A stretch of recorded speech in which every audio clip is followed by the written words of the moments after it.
നമ്മുടെ പുതിയൊരു വീഡിയോയിലേക്ക് എല്ലാവർക്കും സ്വാഗതം. അപ്പോൾ ഇന്നത്തെ നമ്മുടെ വീഡിയോ എന്ന് വെച്ചിട്ടുണ്ടെങ്കിൽ നമ്മളൊരു ഫ്രൂട്ട് കസ്റ്റാർഡ് ഉണ്ടാക്കുന്നുണ്ട്. അപ്പോൾ അതെങ്ങനെയൊക്കെ ഉണ്ടാക്കാൻ നോക്കിയിട്ട് വരാം. സെറ്റിൻ്റെ വീഡിയോസ് കാണുമ്പോൾ എല്ലാവരും എനർജി ഇല്ല എന്നൊക്കെ പറയുന്നത്. അപ്പോൾ കുറച്ച് എനർജിയിലൊക്കെയാണെന്ന് വന്നിരിക്കുന്നത്.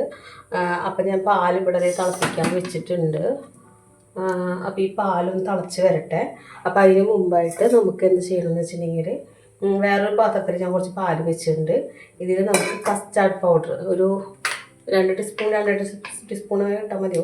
പിന്നെ നമുക്ക് ഇതിലേക്ക് പഞ്ചസാര ഇടാം ആവശ്യത്തിന്. ഓരോരുത്തരുടെ മധുരത്തിനനുസരിച്ച് ഇടാം. ഞാനിപ്പോൾ 2 കയ്യിൽ പഞ്ചസാര ഇടുന്നുണ്ട് കേട്ടോ.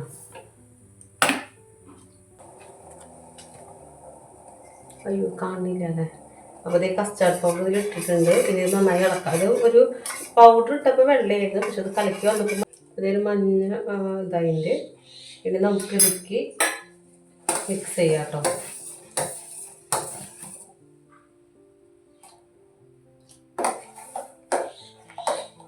ഇത് മിക്സ് ചെയ്ത് കൊടുത്തു കഴിഞ്ഞാൽ ഇതിങ്ങനെ ഇറക്കിക്കൊണ്ടേയിരിക്കണം. അത് അത്യാവശ്യം നല്ല രീതിയിൽ കുറുകി വന്നിട്ടുണ്ട്. അപ്പോൾ ഞാൻ അടുത്തേക്ക് കാണിച്ചിട്ടുണ്ട്. തന്മാൻ ട്യൂഷനൊക്കെ പോയിരിക്കുകയാണ്. അപ്പോൾ അതുകൊണ്ട് നമുക്ക് വീഡിയോ എടുക്കാൻ ആരും ഇല്ല. അപ്പോൾ അതുകൊണ്ടാണ് ഞാൻ കാണിച്ചത്. അപ്പോൾ അതേ കണ്ടോ, ഇങ്ങനെ അത്യാവശ്യം ഇങ്ങനെ കുറുകി വരുന്നുണ്ട്. അപ്പോൾ അത് ടേസ്റ്റ് ചെയ്തൊന്ന് നോക്കട്ടെ കേട്ടോ. മധുരം വീണ്ടും മധുരമൊക്കെ ആയിട്ട് ശരിക്കും എനിക്ക് ഡോക്ടർ ഒരു പ്രോട്ടീൻ പൗഡർ എഴുതാറുണ്ട്. ആ പൗഡറിൻ്റെ കറക്റ്റ് ടേസ്റ്റ് തന്നെ തോന്നുന്നത് വാനില ഫ്ലേവറാണ്. അവിടെ ഡോക്ടർ എനിക്ക് എഴുതുന്ന പ്രോട്ടീൻ പൗഡറാണ്. ഇത് ശരിക്കും ഈ ഒരു വാനില ടേസ്റ്റ് തന്നെ ഇതിനും വന്നിട്ടുണ്ട്. സെയിം അപ്പോൾ ഇത് നല്ല രീതിയിൽ കുറുകി വന്നിട്ടുണ്ട്. അപ്പം ഇനി നമുക്ക് ഫ്ലെയിം ഓഫ് ചെയ്യാം കേട്ടോ. ഫ്ലെയിം ഓഫ് ചെയ്തിട്ട് ഇനി ഇത് തണുക്കണം. തണുത്തിട്ട് വേണം നമുക്ക് ഫ്രിഡ്ജിൽ വയ്ക്കാം. നമുക്ക് ഏതൊരു ബൗളിലേക്ക് മാറ്റി വയ്ക്കാം കേട്ടോ. കാരണം ആ പാത്രത്തിൽ തന്നെ വെച്ചിട്ടുണ്ടെങ്കിൽ ചിലപ്പോൾ അടി പിടിക്കാൻ ചാൻസ് ഉണ്ട്.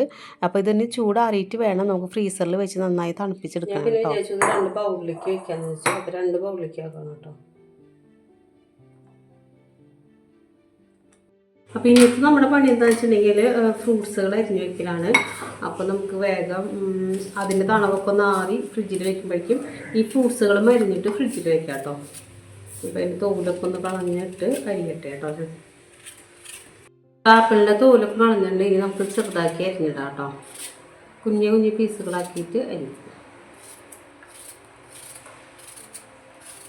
ഇവിടെ നമുക്കത് കോരി കഴിക്കുമ്പോൾ ടേസ്റ്റ് കിട്ടും.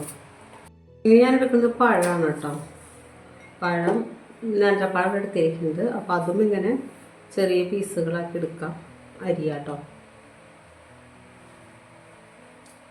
ഇത് നമ്മളായിട്ട് ചേർക്കുന്നത് അനാറാണ് കേട്ടോ. അപ്പം അനാറ് ഇത് ചേർക്കാം.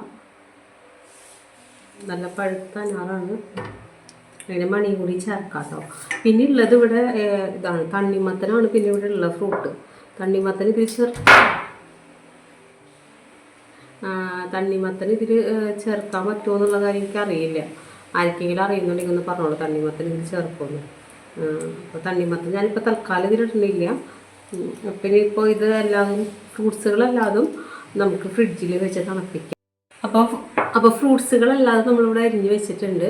അപ്പോൾ ഇത് നമുക്ക് വേഗം ഫ്രീസറിൽ കൊണ്ടു വയ്ക്കാം. അതുപോലെ തന്നെ അത് ചൂടാറിക്കഴിഞ്ഞാൽ അതും ഫ്രീസറിൽ വെച്ചിട്ട് നമുക്കൊരു 1-2 മണിക്കൂർ കഴിഞ്ഞിട്ട് നമുക്കിത് കഴിക്കാം. നമ്മുടെ കസ്റ്റാർഡ് പൗഡർ കുറുക്കിയതും പിന്നെ ഫ്രൂട്ട്സുകളൊക്കെ നമ്മൾ ഫ്രീസറിൽ വെച്ച് നല്ല രീതിയിൽ തണുത്തുണ്ട് കേട്ടോ. ഇനി ഇത് രണ്ടും കൂടി ഒരുമിച്ച് മിക്സ് ചെയ്യാം. നല്ല രീതിയിൽ മിക്സ് ചെയ്തെടുക്കാം കേട്ടോ.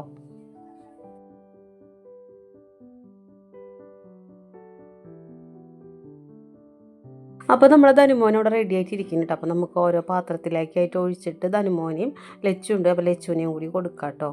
അപ്പോൾ ഞാനിങ്ങനെ ഓരോ പാത്രത്തിലേക്ക് ഇങ്ങനെ ആക്കി കൊടുക്കുകയാണ്. അപ്പോൾ ധനുമോൻ ഇങ്ങനെ വെയിറ്റ് ചെയ്തിരിക്കുന്നുണ്ട്. ഇനി അവൻ കഴിച്ചിട്ട് അഭിപ്രായം കേൾക്കട്ടെ.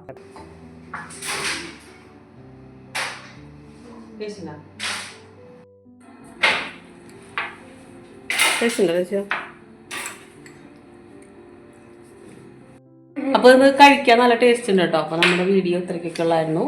നമ്മുടെ വീഡിയോ ഇഷ്ടമാവണമെങ്കിൽ നിങ്ങൾ നമ്മളെ സപ്പോർട്ട് ചെയ്യുക, സബ്സ്ക്രൈബ് ചെയ്യുക. വീണ്ടും പുതിയൊരു വീഡിയോ ഇട്ടിരിക്കും.